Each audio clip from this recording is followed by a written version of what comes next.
आप सभी व्यूअर को मेरा नमस्कार। मैं डॉक्टर विजय वर्मा और आप देख रहे हैं आपका अपना चैनल पेट हेल्थ केयर।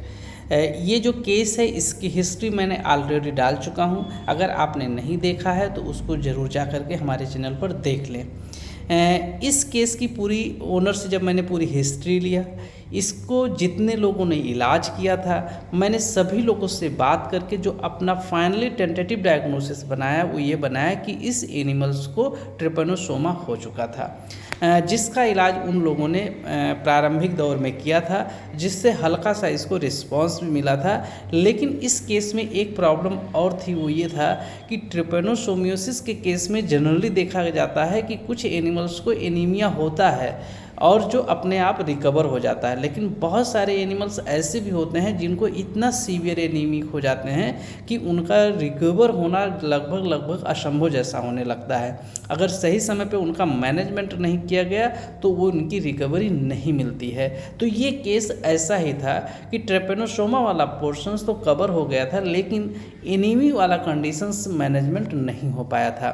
आपने वीडियो में देखा भी होगा कि इसकी जो आँख की म्यूकस मेम्ब्रेन है या बल्बर लिप की जो म्यूकस मेम्ब्रेन है वो कम्प्लीटली वाइट है। इसका मतलब इसमें जो ब्लड की मात्रा है वो बहुत ज़्यादा कम है, जिसकी वजह से ये एनिमल्स खुल करके अपने चारे पे नहीं आ रही है।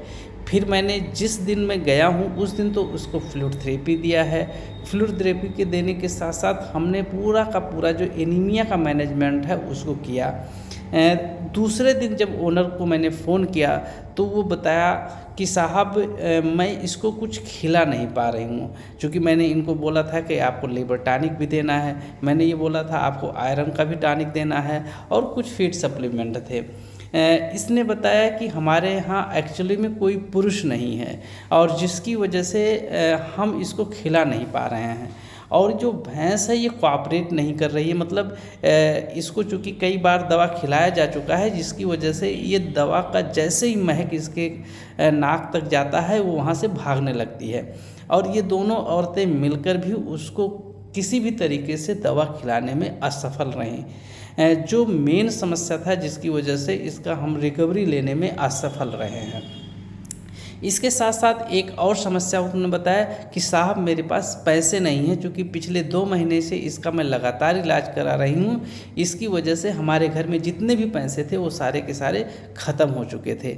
उनकी सारी समस्या को सुनने के बाद मैंने उनसे ये सलाह दिया कि आप ऐसा करो कि हमारा पैसा बिल्कुल मत दीजिए, लेकिन जो दवा का पैसा होता है वो आप दे देना या आप दवा ले आना। उस परिस्थिति में मैं आपके भैंस का कंप्लीट इलाज कर दूँगा। तो फिर उसने बताया कि साहब मेरे पास इतना भी पैसा नहीं है कि मैं दवा का भी पैसा दे दूं। फिर उसने बताया कि साहब क्या कोई ऐसा तरीका नहीं हो सकता है कि एक बार में ही ये पशु सही हो जाए, कोई भी इंजेक्शन्स लग जाए और ये पशु कम्प्लीटली सही हो जाए।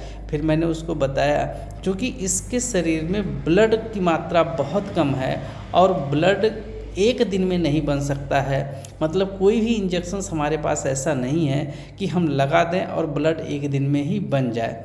इनका विचार ये था कि हम किसी से कर्जा लेकर के एक दिन इलाज करवा दें और ये भैंस कम्प्लीटली सही हो जाए, फिर इसकी दूध से हम उसका कर्जा भर देंगे। मैंने इनको सलाह दिया कि ऐसी कोई गारंटी की योजना नहीं होती है, कोई दवा इतना गारंटेड नहीं होता है कि एक दिन में आपके एनिमल्स का खून बढ़ा देगा। फिर इसके बाद इनका हमारे पास कोई फ़ोन नहीं आया।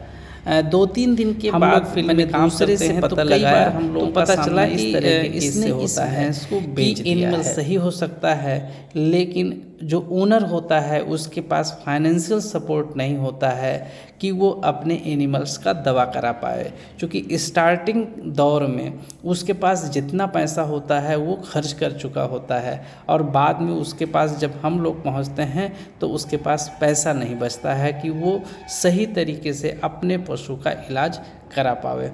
तो उस कंडीशंस में हम लोग भी असहाय हो जाते हैं कि हम लोग क्या करें। हम लोग अपनी तरफ से जो हो सकता है वो करते हैं, जो सैंपल्स की दवाएं होती हैं उसको दे देते हैं, या फीड सप्लीमेंट्स जो उपलब्ध रहते हैं उसको दे देते हैं। लेकिन इस केस में समस्या ये आ रही थी कि ये लेडीज़ कुछ खिला नहीं पा रही थी, जिसकी वजह से इस एनिमल्स में हम लोगों को सफलता नहीं मिली।